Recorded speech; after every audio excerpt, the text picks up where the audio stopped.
Bom, eu vou começar onde eu parei semana passada e a gente vai entrar então daqui a pouco no fetiche, que é onde vai esquentar bastante a coisa aqui. Pornografia como uma droga. Falei, vou repetir porque as pessoas precisam entender isso. O nosso cérebro precisa de dopamina, precisa de hormônios. O nosso cérebro é um cérebro que necessita de prazer. E nós temos uma área em nosso cérebro que chama-se sistema de recompensa. Essa área no sistema límbico cerebral nosso é ativado toda vez que nós temos experiências de prazer. Por exemplo, o uso de dependência química, de droga, comer um belo doce, um chocolate, um doce maravilhoso. O nosso cérebro já libera para o nosso corpo uma substância gostosa chamada dopamina, que é a substância ligada ao uso de cocaína, o uso de droga, que é liberada com a nicotina do cigarro também. Pessoas que estão dependentes do cigarro, ao fumar um cigarro, ele libera nicotina, tem mais de 1000 componentes, mas a principal dela é alcatrão e a nicotina, e que faz com que o cérebro libere uma substância gostosa de prazer para combater a angústia. Lembre sempre que eu disse, e vou repetir, que o ser humano busca sempre a evitação da angústia e a busca do prazer. O ser humano está sempre nessa díade, ou sempre nessa gangorra, buscando o prazer para evitar a angústia. O mundo nos é muitas vezes muito complicado, muito difícil, a realidade nos é insuportável. Então o ser humano busca atividades compensatórias para que o organismo libere substâncias boas de prazer. Então o que acontece? Quando a pessoa usa droga, por exemplo, o cérebro vai liberar a substância de prazer, a dopamina, que está ligada, por exemplo, com a esquizofrenia, com a psicose, com a maluquice. As pessoas bipolares, no seu auge de bipolaridade, estão com excesso de dopamina. Os psicóticos têm excesso de dopamina, por isso eles deliram bastante. Os que têm transtorno de déficit de atenção e hiperatividade também têm um excesso de dopamina residual no seu organismo. E a pornografia, quando assistida, libera no sistema límbico, esse sistema de recompensa, libera uma substância chamada dopamina, que faz com que a pessoa possa lutar e possa superar e possa se defender contra a angústia. Então, toda vez que a pessoa usa a pornografia ou vê a pornografia, o cérebro libera essa substância. O problema é que, como a droga, a pessoa usa cocaína, por exemplo, ela usa 2 miligramas, ela usa 4 miligramas, ela usa 6 miligramas, ela vai usando, e à medida que a pessoa vai usando as drogas, o que acontece com o organismo? Há uma questão chamada tolerância. O organismo não responde mais com aquela dosagem de 2 miligramas, de 4 miligramas ou assim por diante. Então, a partir disso, o que vai acontecer? O cérebro pede mais. Quanto mais o cérebro pede mais, a pessoa precisa de uma nova dose de droga para poder lidar com a ausência da droga, Então é por isso que as pessoas viciadas em drogadição, por exemplo, em cigarro, acabam aumentando as dosagens, porque o cérebro chega num limite de tolerância e grita e clama por mais. Esse clamar por mais é o seguinte: ponha mais droga no meu cérebro, porque ele já se acostumou com a dosagem que ele tem. E é por isso que muitos chegam numa hiperdosagem, ou chegam num momento em que a pessoa usa demais a droga e aí acaba muitas vezes morrendo, tendo problemas de AVCs ou outros tipos de problemas de mortes de neurônios, sinapses cerebrais e assim por diante. Porque o excesso prejudica a pessoa. E assim com a pornografia. Acontece que a pessoa usa a pornografia e o cérebro pede mais. Pede mais, pede mais. Então, o cara começa, por exemplo, com ver mulheres nuas, ou ver relação de um homem com uma mulher, e ele vê aquilo, daqui a pouco ele tanto viu aquilo que ele já se acostumou tanto que o seu cérebro pede mais, Então ele tem que aumentar a dose de pornografia. Então ele passa a ver um sexo a 2, um sexo a 3, um sexo a 4. Ele começa a ter que ver mais sexualidade para que o seu cérebro responda com mais eficiência, porque ele já acostumou com aquilo. O que vai acontecendo? A pessoa então, ela começa a ver e não se contenta mais em ver pornografia. Ela quer ver zoofilia, ela quer ver necrofilia, ela quer ver pedofilia, ela quer ver crianças nuas. Ela começa a buscar outras fantasias sexuais, porque aquilo não mais corresponde ao seu prazer. Mas não só vendo, ela quer praticar. Então ela sai dessa questão de ver, consumir a pornografia para praticar a pornografia. Mas nunca está contente com o sexo que ele tem ou que ela tem. Então ele vai querer ter novas doses de sexualidade e formas diferentes de sexualidade. Eu vi uma pesquisa que foi lançada agora há pouco tempo no Brasil sobre por que as pessoas veem pornografia. A maioria absoluta é de homens. E por que eles veem pornografia? Então eles falam assim, primeiro porque querem evitar um desprazer. E segundo, porque eles querem aprender novas formas de praticar o sexo. São as duas respostas mais presentes. Novas formas de praticar o sexo. Quer dizer, não há um contentamento. E não há nada que o sujeito possa se contentar. Então ele precisa já de novas doses de pornografia e sair do trivial que é o sexo heterossexual com a sua mulher. Ele passa a pensar em fantasiar o sexo com 2 ou com 3 pessoas, o homem com 2 mulheres, a mulher com 2 homens, daqui a pouco é um sexo grupal, um poliamor, daqui a pouco é um sexo com travesti, daqui a pouco não se contenta com o que tem, eles querem procurar um sexo diferenciado, e aí é o que chega muitas vezes no caso de pessoas que buscam a pedofilia, porque nunca estão contentes com o tipo de sexo que tem. A pergunta que me fazem aqui é, já que a pornografia é igual à droga, ela é tratada com remédio ou com terapia? Bem, nós sabemos que a droga é um problema sério. E a pessoa que usa a droga, ela vai ter que lidar com sua inclinação para a droga e vai ter que lidar com todas as suas dificuldades e ela vai ter que vencer todo dia a batalha contra a droga. É como diz o AA, né? O amor exigente, só por hoje. Ela tem que todo dia aprender a renunciar às amizades que conduzem à droga, os vícios das drogas, lidar com a frustração, lidar com a decepção, porque grande parte das pessoas que usam drogas são pessoas que têm dificuldade de lidar com a realidade da vida. E pela realidade ser insuportável, o subterfúgio que se usa para lidar com a realidade que me é difícil, custosa, dolorida, é usar uma substância que me venha alienar, ou que me venha fazer com que eu possa ficar fora do ar.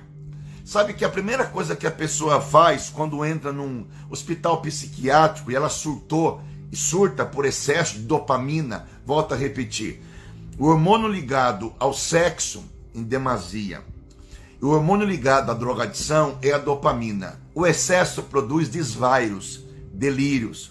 O excesso produz problemas seríssimos, inclusive psicoses.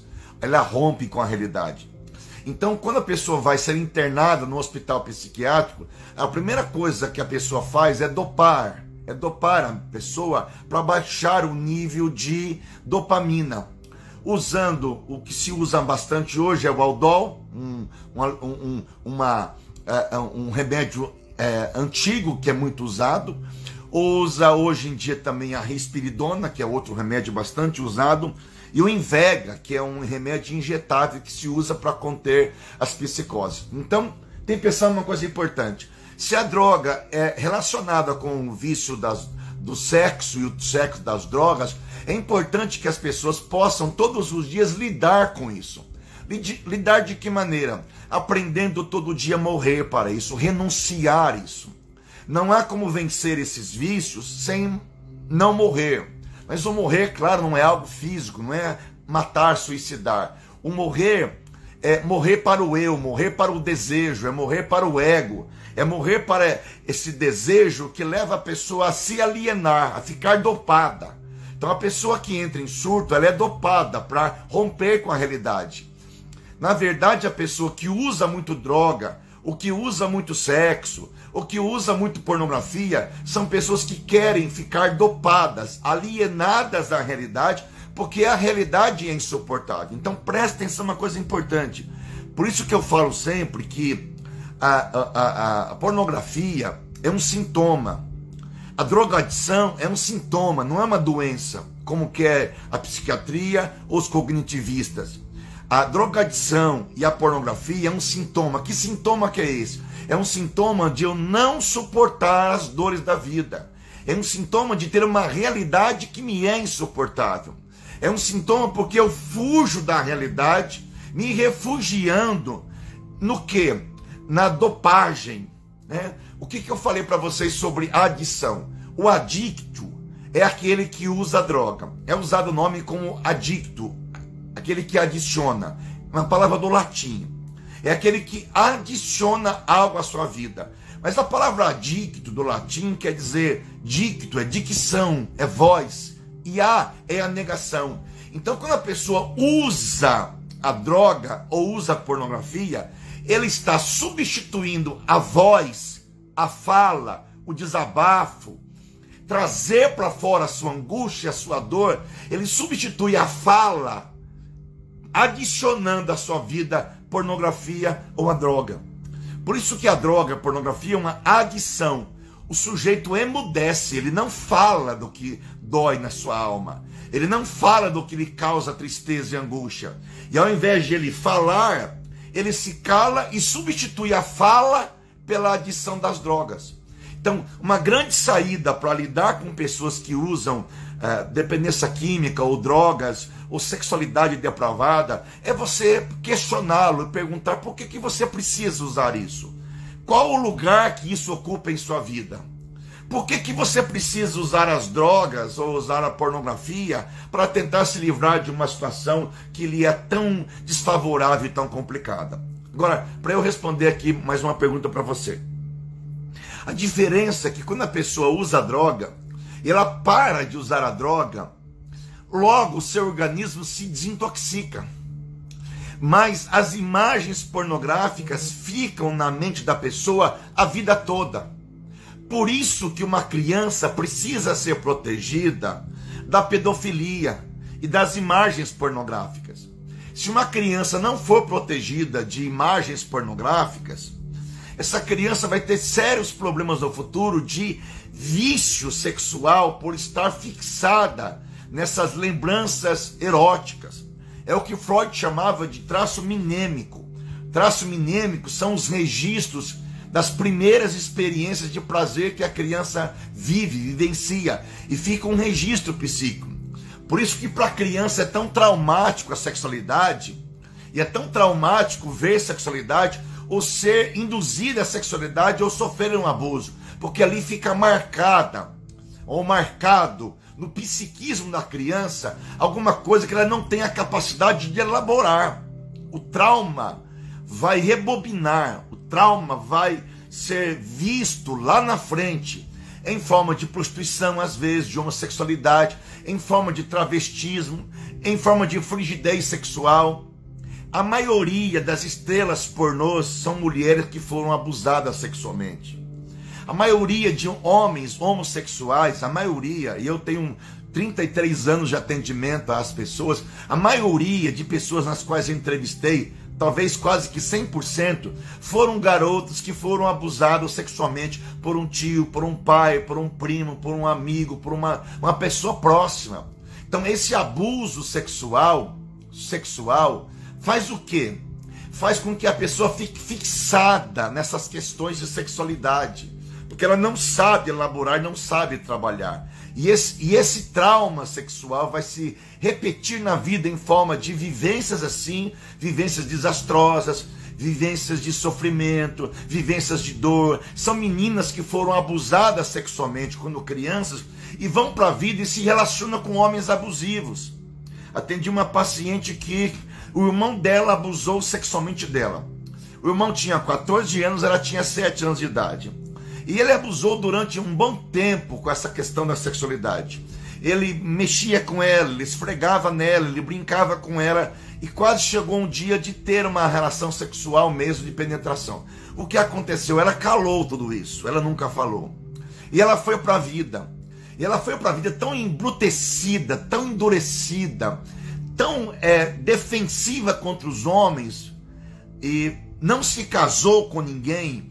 E ela tinha uma defesa tão grande com os homens que ela, ao invés de se apaixonar ou gostar de um homem, ela agredia, ela ofendia tremendamente os homens. Ela precisava ofender, porque a figura de imagem de homem que ela tinha era de um irmão que abusou dela sexualmente. Então ela desenvolveu uma frigidez sexual. Outro caso que atendia, a menina foi abusada pelo próprio pai e ela só se casava, e ela teve 3 casamentos, ela só se casava com homens abusivos, que bebiam, que adulteravam, que batiam nela, que às vezes espancavam, que agrediam, que mantinham relação sexual com ela em forma de agressividade, de sadomasoquismo, né? Então, ela vai repetir no futuro as histórias vividas e não trabalhadas, não elaboradas. Então, a cura para isso? Claro que a cura. Uma boa terapia com um bom terapeuta ajuda a pessoa a poder reviver esse passado, reviver esse trauma, falar desse trauma, ressignificar. Nós não voltamos ao passado para reviver o passado. Nós não olhamos para trás. Nós apenas ressignificamos as histórias que não foram significadas. Não tem como voltar atrás. O que tem é que a gente pode elaborar. A gente pode dar um novo sentido àquilo que a gente vivenciou. Olha uma pergunta aqui. Um avô foi preso por abusar da neta de 6 anos de idade. 6 anos de idade. Pergunto, esse avô sempre foi pedófilo ou simplesmente a situação levou a agir assim com a neta? Bom, precisa ver essa história. Mas em si, um avô que abusa sexualmente de uma neta de 6 anos de idade, ele é um perverso. Ele tem uma estrutura perversa, porque um avô jamais poderia abusar de uma neta de 6 anos de idade. Ele é um perverso. Ele já tinha, com certeza, problemas de pornografia. Ele só colocou no act out. Act out ele trouxe para a ação aquilo que estava dentro do seu coração. Ele é um perverso. O perverso é aquele que abusa de uma criança sem o consentimento. A criança não dá o consentimento, né? Outra coisa da pornografia, ela cria uma codependência. O que é isso? A pessoa fica tão dependente do sexo que ela não vive sem o sexo. Mas ela não tem o sexo por prazer. Ela não tem o sexo por procriação. Ela não tem o sexo por divertimento, porque o sexo também é prazeroso para as pessoas. Ela tem o sexo como forma de criar uma dependência. É assim, eu não consigo viver sem essa pessoa. Não consigo viver sem a pessoa. Então ela se permite ser usada pelo outro sexualmente, porque ela tem medo de romper essa relação por ficar sozinha. É assustador isso, é sádico isso, é desastroso, mas há muitas pessoas que não rompem com uma outra pessoa porque a relação não é saudável, não há saúde nisso, há uma doença, mas é a doença que faz com que as duas pessoas fiquem ligadas uma à outra. Ele agride, ele machuca, ele bate, ele humilha, e aí ela se transforma numa vítima de tudo isso, e ele transforma ela numa presa sexual, e ela não consegue romper com isso, porque ela está debaixo de um lugar de subserviência. Talvez ela já tenha sido abusada a vida toda por pessoas. Agora ela encontrou alguém que abusa de novo dela. Abusa fisicamente, abusa moralmente, abusa psicologicamente e abusa sexualmente. Mas pode ter um abuso sexual entre um casal casado? Pode. Como que isso acontece, Nilson? Quando o marido quer que a mulher faça algo que não está de acordo com aquilo que ela quer fazer. Quando ele força essa mulher a uma ação ou uma atitude perversa. Ele transforma ela, por exemplo, numa prostituta.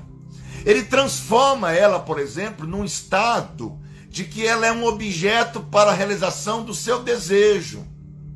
Então o que acontece nesse momento? Acontece que ela é abusada por esse homem. Porque o sexo sempre é consensual. Mesmo entre casal, é consensual. E quando passa a haver uma ação de brutalidade, é um abuso. Mas há pessoas que ficam dependentes do outro e numa codependência sexual. É uma forma, escuta o que eu digo para você, é doido o que eu vou dizer, mas é verdadeiro. É uma forma de ganhar um pouco de afeto. Muitas prostitutas nas quais eu entrevistei e que eu falei, diziam, eu só me submeto a essa pessoa, a essa relação, para ganhar um toque, ganhar um abraço, ganhar alguma coisa. É assim, é dar o corpo em troca de migalhas.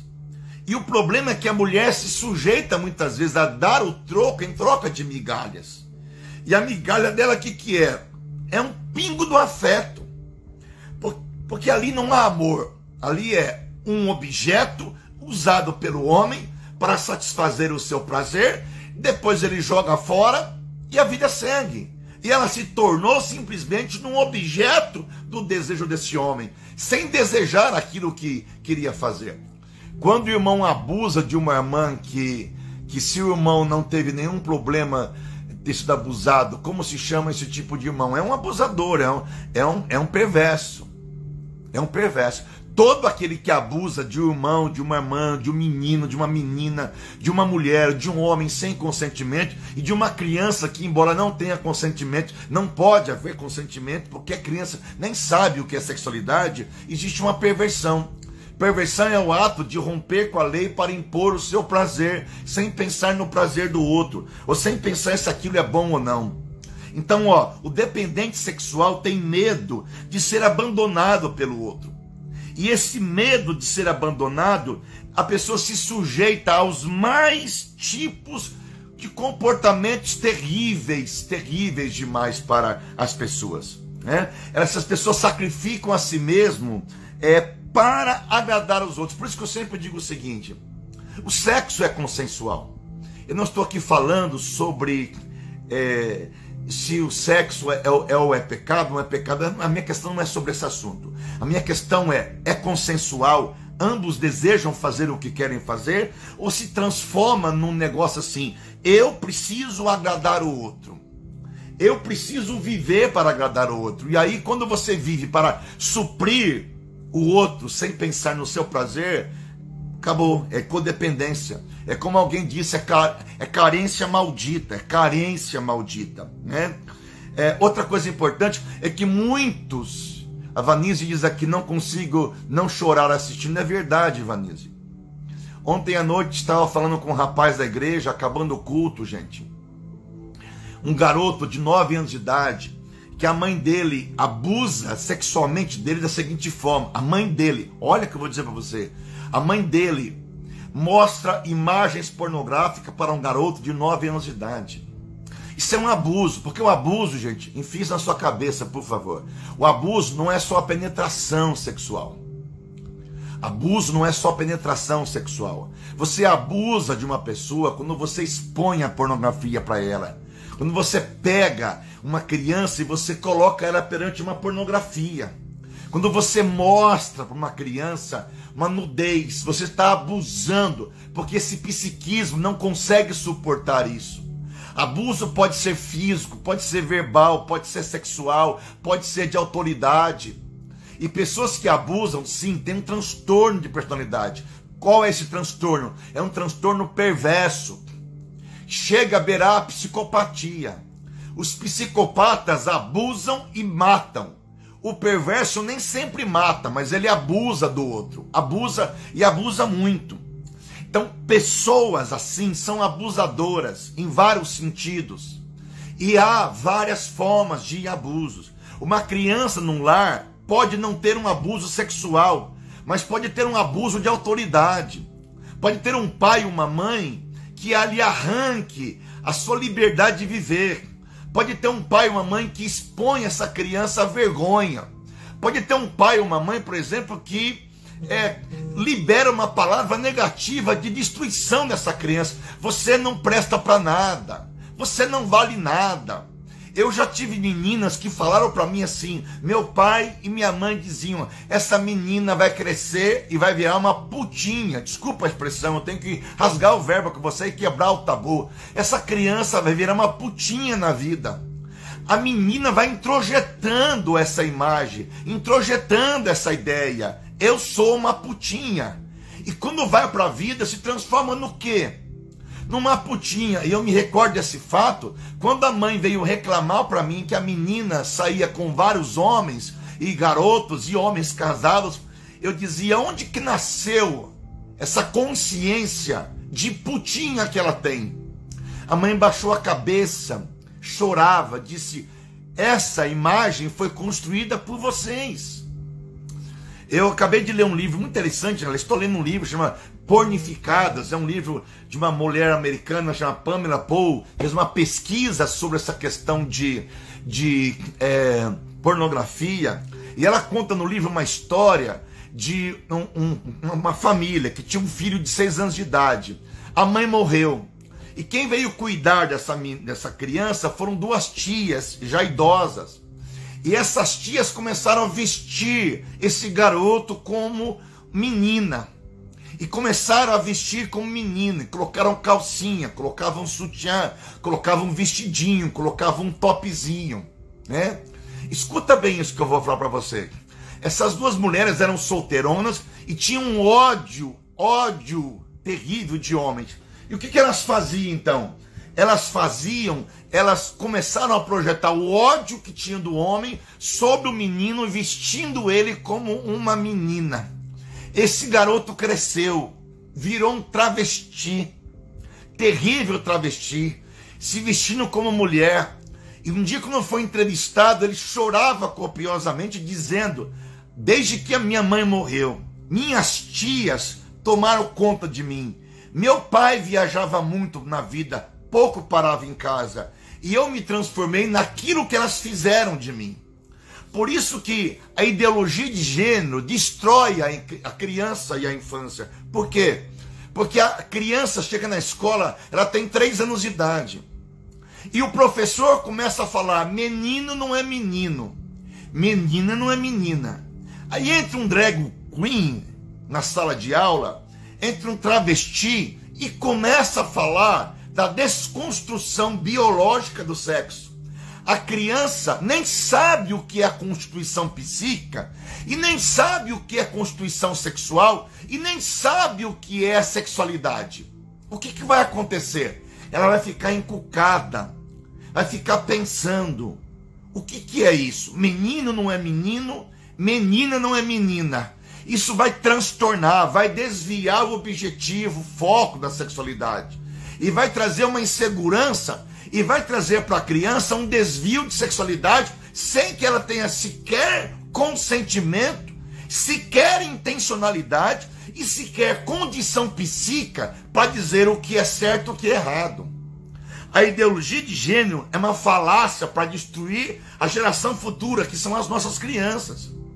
Não é uma questão de preconceito contra quem escolhe ser homo, ou ser lésbica, hétero ou homossexual. Não. Se o cara, a mulher é uma pessoa adulta e escolhe uma sexualidade conforme ele quer escolher, é um problema dele como adulto.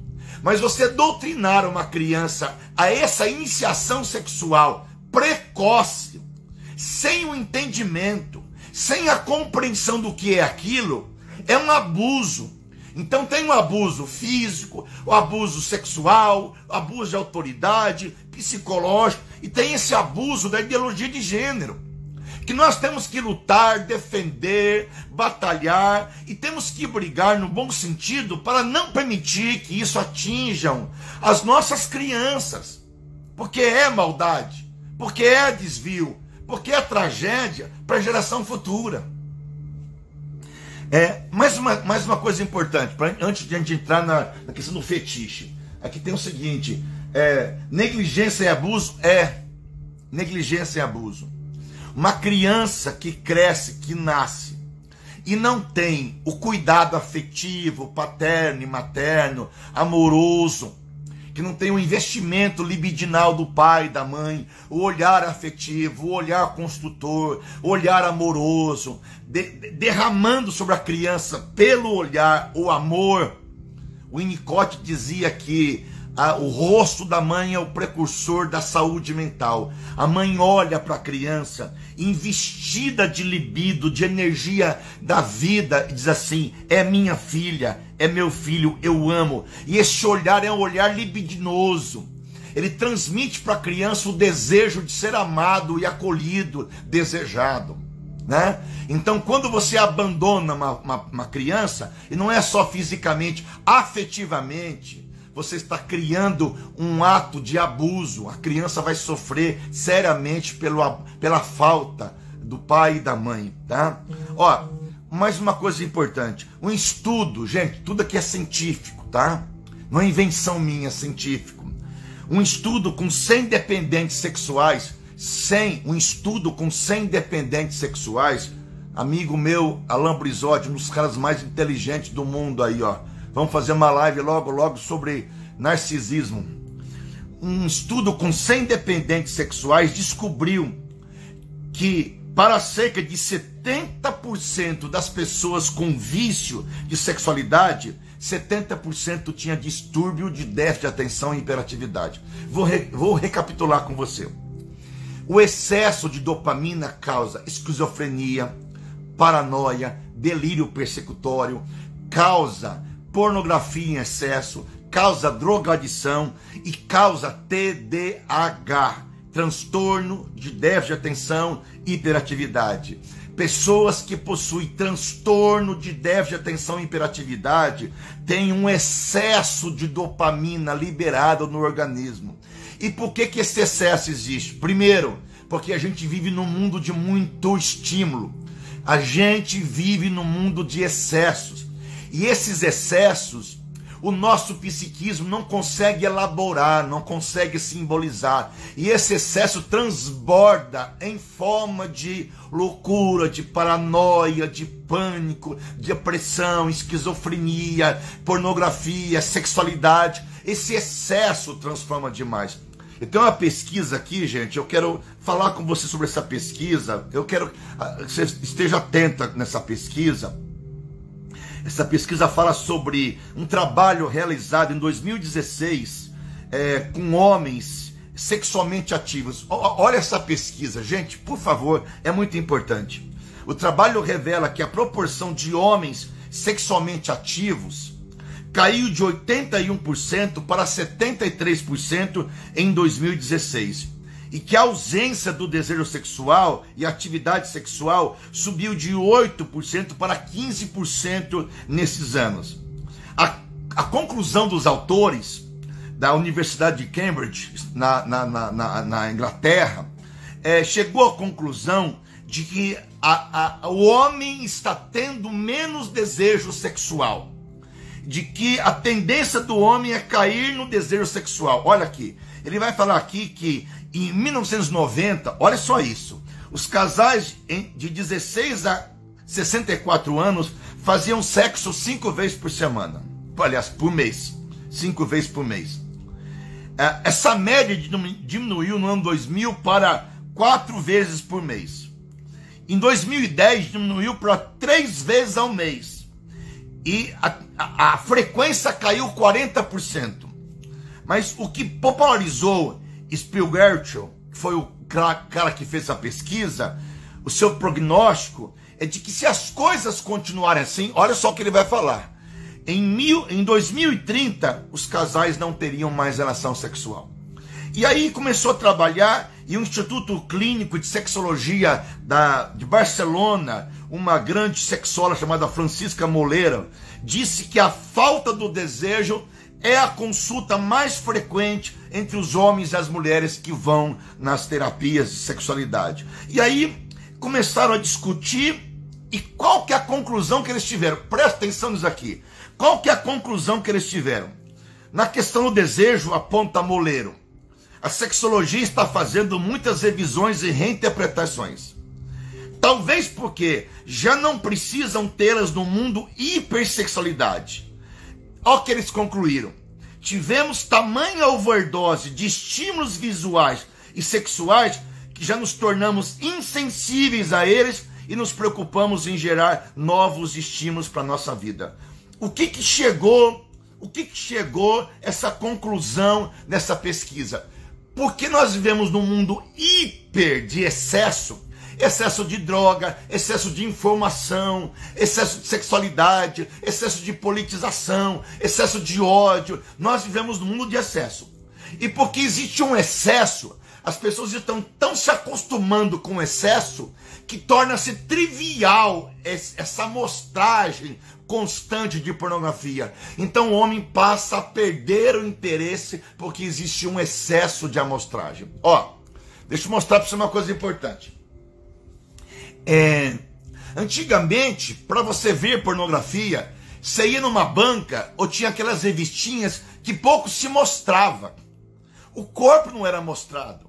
Os filmes pornográficos eram filmes de pornochanchada, que se mostrava pouco, mostrava um seio, mostrava um bumbum com uma calcinha, um sutiã, era escondido. A partir da década de 60, a revolução sexual trouxe uma liberação da sexualidade. Década de 60.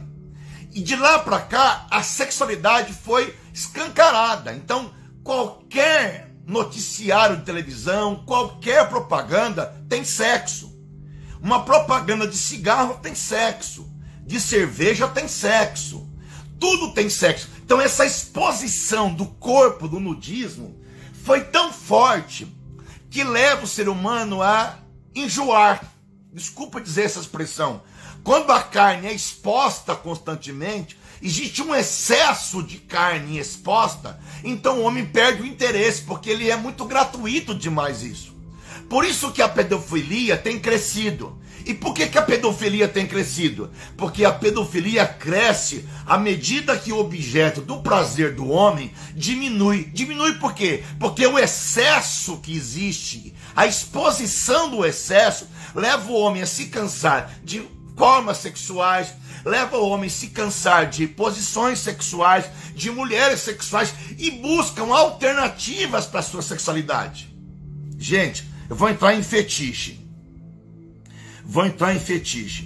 Gente, é importante você pensar um pouquinho sobre o fetiche, porque muitos travestis que eu entrevistei na minha vida e atendi, diziam que eles iam para motéis com homens, doutores, promotores, juízes, advogados, médicos, pastores, olha só.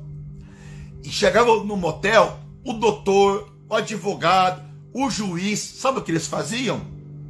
Tornavam-se passivos na relação sexual, colocavam uma roupa de mulher e queriam que o travesti o chamasse de mulher, de fulana, de beltrana, porque eles viviam uma relação fantasiosa na relação sexual com o travesti, ao ponto de travestis, quando forem entrevistados, dizerem o seguinte: nós não conseguimos ser mais passivos nas relações sexuais com os homens, nós somos só os ativos, porque os homens querem se tornar passivos. Então, esse excesso que a gente está vivendo está destruindo a sociedade, gente. Esse excesso de informação, olha só, excesso de informação. As pessoas têm tanta informação que elas nem sabem em quem acreditar mais. Antigamente você ia comprar um tênis numa loja, você tinha dois pares de tênis e duas marcas de tênis, o Bamba e o Keds. É assim que você tinha.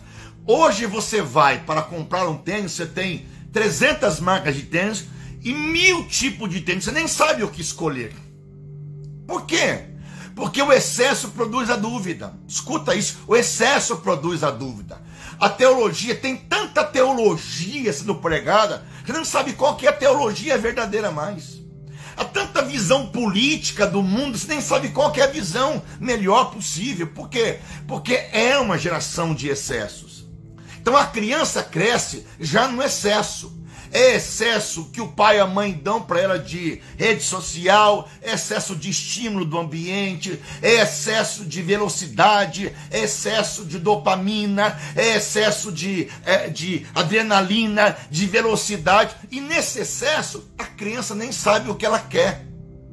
Antigamente uma criança ia brincar, ela tinha um brinquedo, o menino uma bola ou um carrinho, a menina uma boneca ou uma casinha. Hoje o menino tem 300 brinquedos.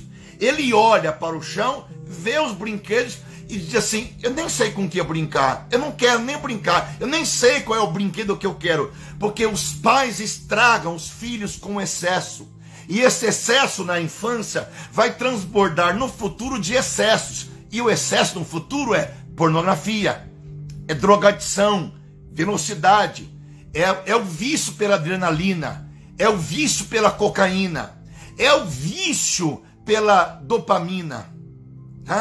É muito sério isso, gente.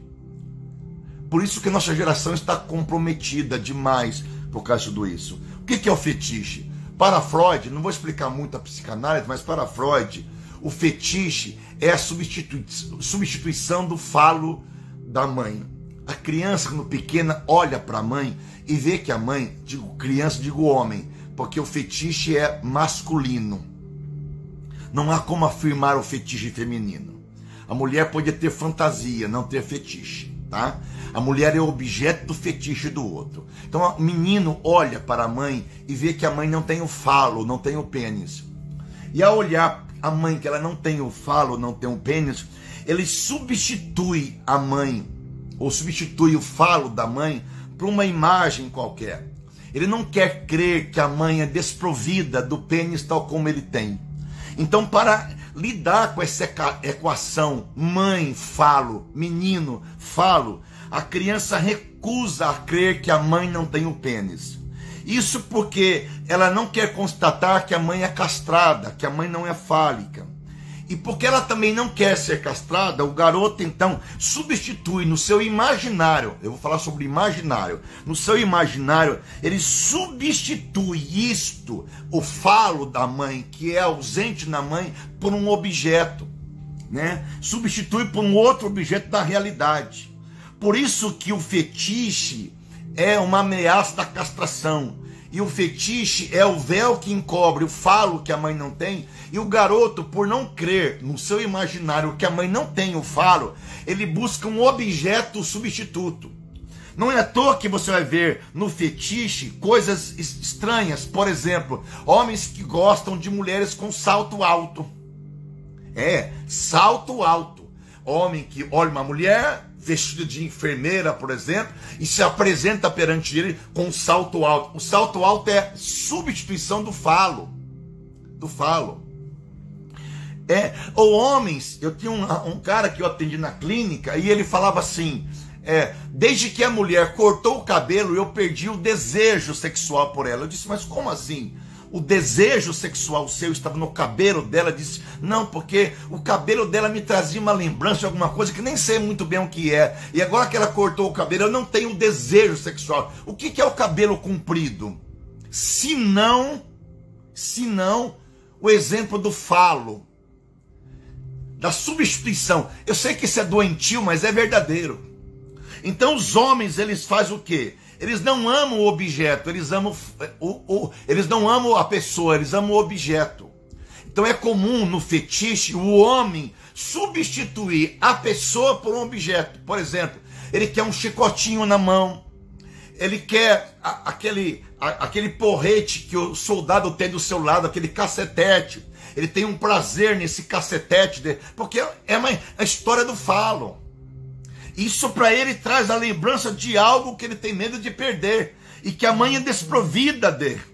Então, quando ele vai se relacionar com uma outra pessoa, ele se relaciona na base do objeto e ele precisa fazer dessa relação uma relação de objeto, né? Por exemplo, é um sexo a três. No sexo a três, o homem imagina que alguém ou que um outro homem está tendo uma relação sexual com a sua mulher. É muito sério e doentio. Gente, quantas mulheres na vida eu atendi que elas chegavam para mim e diziam: meu marido quer um sexo a 3. E elas choravam copiosamente, dizendo: meu marido quer um sexo a 3. É doentio, é perverso, mas é o fetiche do homem. Mas que fetiche é esse? Esse fetiche não é um homem penetrando a sua mulher. O fetiche é ele sentir-se penetrado por um outro homem. É um fetiche que beira a homossexualidade. Porque o desejo dele é ver a mulher dele sendo abraçada ou querida por outro, para ele, olha só uma coisa, para ele se alegrar ou ter o prazer vendo a mulher tendo uma relação sexual com outro homem. É doentio, mas é muito mais comum do que você possa imaginar. É um sexo a 3. É um sexo a 3. Existem pessoas que têm a oculofilia. O que é oculofilia? Eles se satisfazem, porque é o seguinte, gente. No fetiche, o homem não se satisfaz com a pessoa, com a mulher, por exemplo. Ele se satisfaz com um objeto parcial. Pode ser o olho, né? É aquele homem que gosta de beijar o olho, ou gosta de beijar os pés da mulher, ou que gosta de ter uma relação sexual como se fosse com o pé. A fornilia é um homem que, olha só que coisa terrível que é isso. Fornilia é um indivíduo que finge ser parte da mobília da casa, assumindo o papel de móvel numa relação sexual. É triste isso, mas é o homem se finge ser um objeto da casa, da mobília da casa, para ele ter uma relação sexual, como se, por exemplo, ele tivesse uma relação sexual com uma tábua de passar roupa, com a mesa da cozinha. É doentio demais, né? Existem pessoas que têm prazer em ter relação sexual no frio, em muito frio. Quanto mais frio, melhor é. Ou dentro de um elevador, dentro de um carro, no meio da rua, numa esquina, no meio do mato. No meio do mato. Eu tive um caso que atendi, que o homem levava a mulher para o meio do mato, tirava um revólver, colocava na boca da mulher e fazia ela manter relação sexual com ele, com um revólver dentro da boca. E ela chorava copiosamente, porque ele fazia dela como se fosse uma mulher que ele achou, queria estuprar, e colocava um revólver na boca dela ou no ouvido para que pudesse manter vida sexual. Era uma doença. É claro, acabou esse casamento. Ela não suportava mais ser como se fosse uma mulher que foi abusada sexualmente por um homem. Há homens que têm fetiche por pés, né? Lamber os pés, beijar os pés. É triste isso, mas é verdade, né? Outros têm uma atração sexual pela aparência. É o homem de farda, é a mulher de enfermeira, é a mulher de médica, é um homem de pastor, é um homem de evangelista, é um homem de padre. Porque, na verdade, essas pessoas olham para a aparência, o fetiche dela é aquilo que ele representa. Tem homem que só quer ter relação sexual ou com mulher gorda, ou com mulher baixa, ou com mulher magra, ou com mulher sem dente, com dente, ou com uma aparência feia. Claro que é horrível isso, é um fetiche. E aí surge o sadomasoquismo. O que é o sadomasoquismo? É quando há uma há uma complementariedade. Presta atenção nisso. Para todo sádico existe um masoquista. E o sádico não é aquele que gosta de ver o outro sofrer. E o masoquista não é aquele que gosta de sofrer. O sádico ou masoquista são pessoas que se alegram, ou são pessoas que têm o prazer no sofrimento e na dor. Então o sádico, ele tem o prazer quando ele promove o sofrimento no corpo do outro.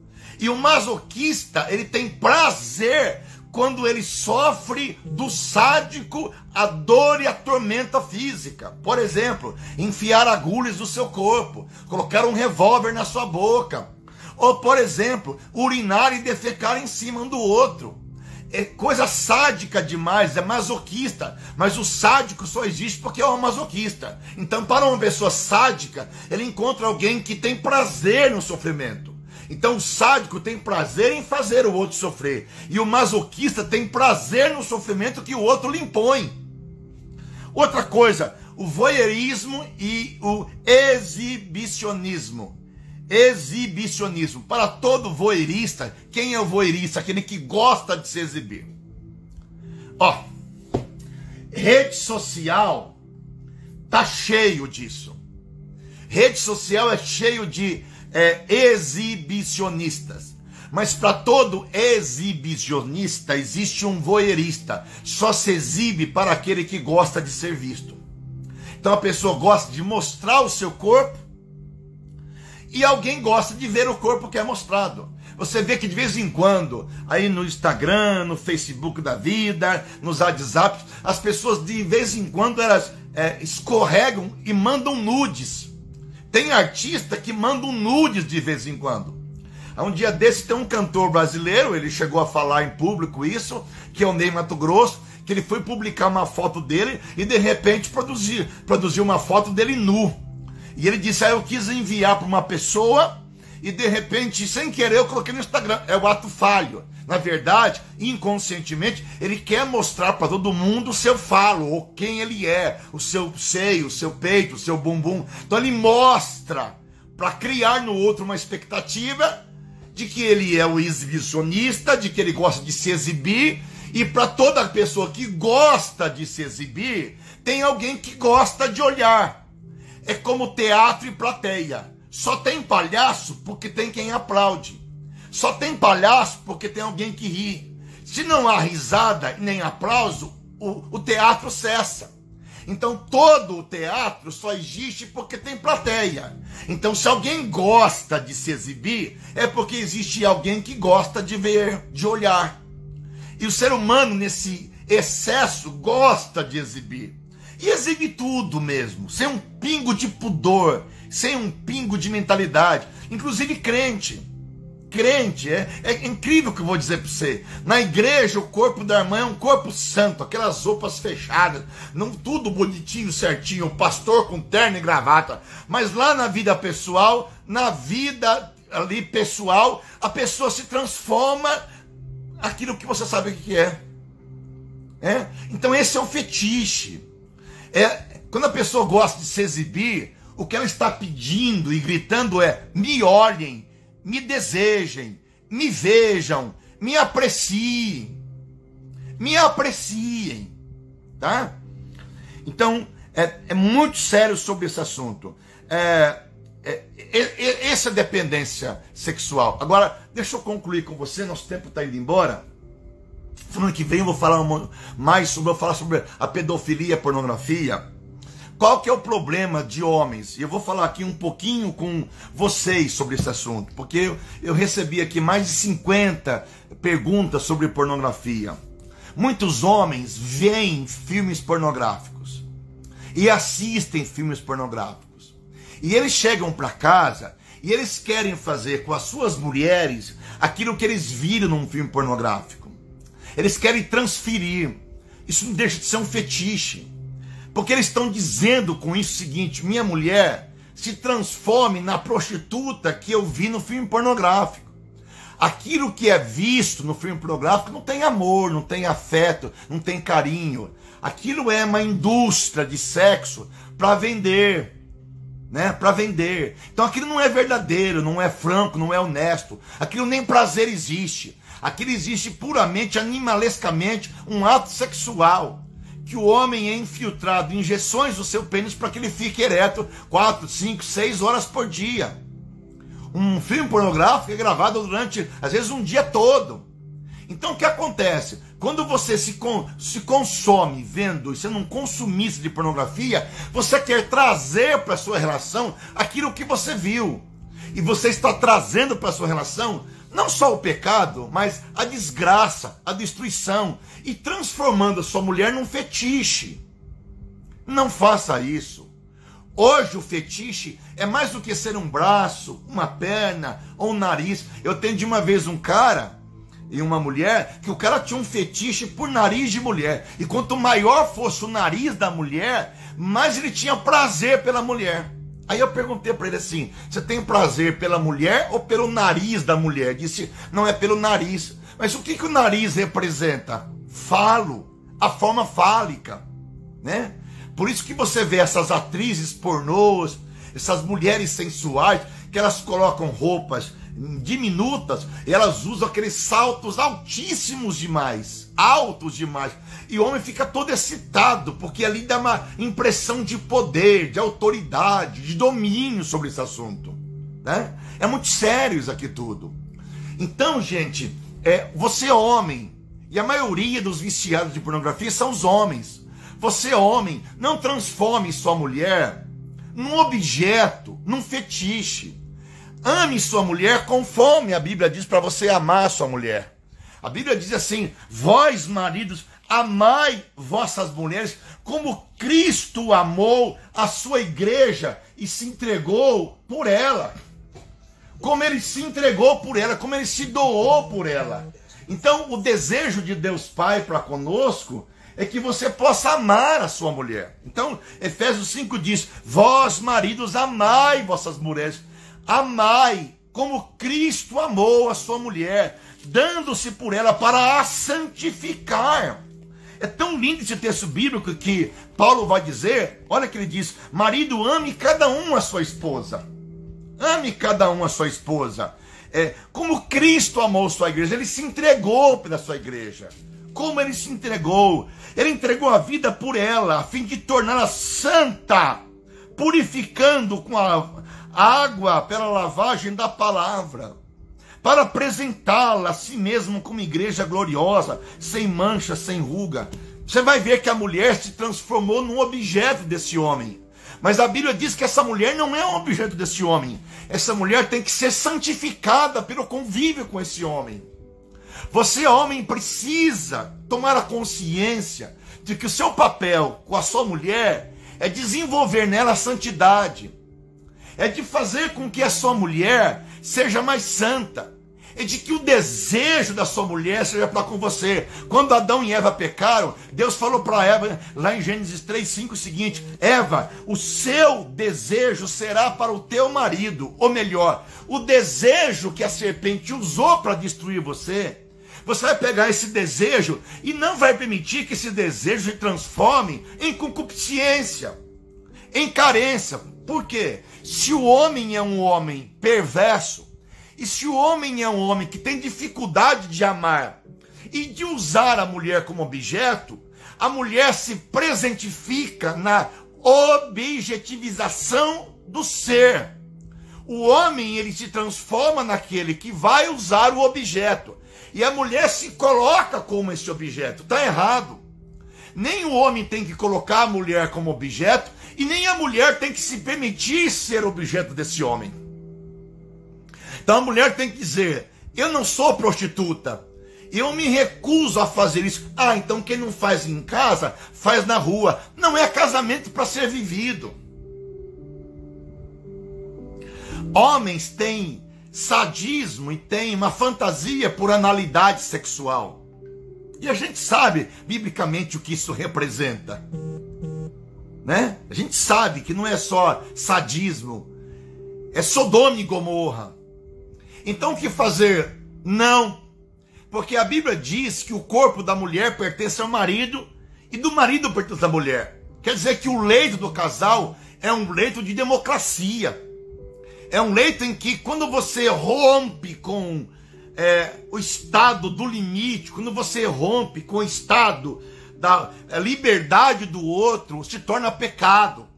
Aquilo que não é por liberdade é por pecado. Então o que a mulher tem que dizer? Não me submeto a ser um fetiche seu.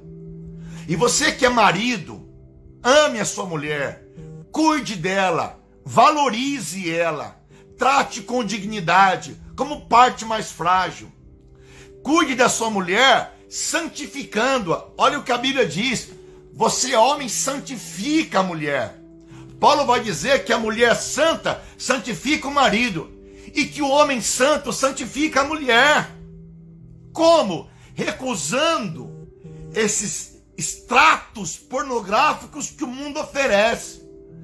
dizendo que a nossa relação sexual não é uma relação de perversão, não é uma relação de maldade, de engano. Alguém perguntou qual é o papel da mulher na relação com o homem com fetiche. Dizer não. Não se presentifique. Não se permita ser presentificada como objeto desse homem. Diga, não sou teu objeto. Quanta mulher me procurou e disse, na hora do sexo, meu marido me chama de prostituta ou de puta. Desculpa a expressão. Eu digo, o que você fala? Eu não falo nada. Você tem que falar. Eu não sou prostituta. Eu não sou garota de programa. Eu sou a tua mulher. E você tem que me honrar como a tua mulher e não como uma prostituta. Porque um homem que coloca a mulher numa situação de prostituta, ele está desmerecendo, diminuindo, destruindo a autoestima dessa mulher. Ele está permitindo o adultério entrar na sua casa. Se o fetiche é do homem, a mulher vai dizer, não concordo com isso. Ah, mas pastor, então quer dizer que no casal não pode ter brincadeira, não pode ter beijinho, abracinho? Pode e deve. Pode, deve, faça. Incremente sua relação sexual com liberdade, com bênção, com graça, com criatividade, mas sem promiscuidade, sem diminuir o valor um do outro, sem objetificar um ao outro, sem colocar o outro no lugar do objeto. Tá me entendendo? Ah, você quer brincar com chocolate, você quer brincar com coisas gostosas, você quer brincar com... Você brinca, não tem nenhum problema. O problema é quando você transfere essas brincadeiras e utiliza o outro como objeto para um fim de satisfazer a si mesmo e não satisfazendo o outro. A relação sexual tem que ser de satisfação mútua. Quando um satisfaz e o outro se entristece, não é satisfação. Quando o marido se torna sádico para levar a mulher ao masoquismo, não é satisfação. Quando o marido submete a mulher a uma situação de angústia, uma situação de tristeza, uma situação de objetificação, não é só você teve o prazer ou teve o gozo e ela vai chorar num canto. Não! O prazer é de ambos. Não é ambíguo. O prazer é conciso. É uma dia de prazer. É uma relação dual. Não uma relação antagônica. É uma relação diacrônica, sincrônica. Então é nisso que tem que pensar. Se o teu marido não ouve você, ore. Peça a Deus misericórdia. Se o teu marido insiste, diga, não me submeto a isso tudo. Ore para que Deus possa mudá-lo. E Deus pode mudar isso. Indique um tratamento. Mande ele tratar, buscar ajuda. Buscar ajuda. Muitas das fantasias sexuais que esses homens têm são fantasias da infância. Olha, segunda-feira que vem eu falo sobre 2 temas, tá? A pornografia e a pedofilia. E as fantasias sexuais de onde elas surgem, tá? Eu vou falar para vocês semana que vem das fantasias sexuais de onde elas surgem e por que os homens são tão presos nas fantasias sexuais. A primeira dica que eu dou é que a primeira pessoa que sensualiza a criança é a mãe. E muitas vezes a mãe é tão sensual para com o garoto que ela já promove no garoto um desejo de buscar mulheres sensuais, porque ela sensualiza para o garoto. Eu vou explicar, segunda-feira que vem, como é que uma mãe sensualiza uma criança, um garoto especialmente. É muito sério isso. E as marcas dessa sensualidade acontecem na primeira infância, de 0 a 5 anos de idade. E a criança recalca isso. E quando ela vem para a vida adulta, ela vive as fantasias que foram recalcadas porque ela não sabia elaborar. Eu vou mostrar para você como que uma fantasia é recalcada sexualmente e por que a criança recalca. Vou mostrar para vocês isso. Então, vou encerrar. Que Deus abençoe você. Segunda-feira que vem, compartilhe esse link com as pessoas semana que vem. Vai ficar salva essa live. Você pode dar para as pessoas assistirem isso. Semana que vem eu vou falar sobre a relação entre pedofilia e pornografia. Segundo, sobre como que as fantasias sexuais são criadas na criança. E terceiro, como que a mãe pode ser uma grande sensualizadora de uma criança. Vai ser muito legal.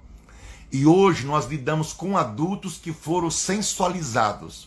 Hoje não só a família sensualiza uma criança, mas a sociedade já sensualiza. E o perigo da sensualização precoce de uma criança.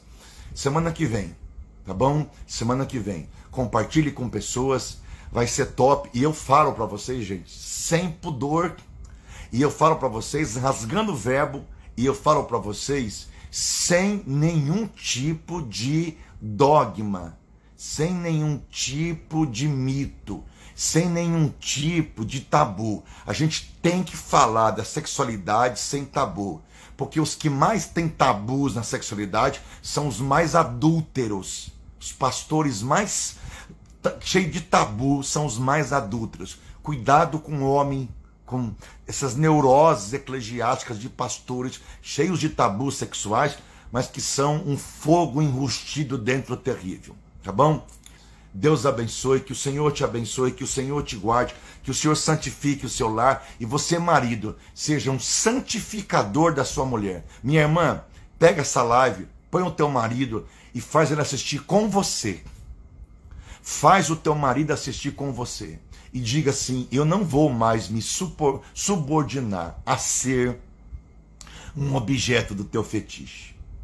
Assista com teu marido, compartilhe com pessoas isso. Vai ser muito legal. Beijo no coração, amo vocês. Deus abençoe.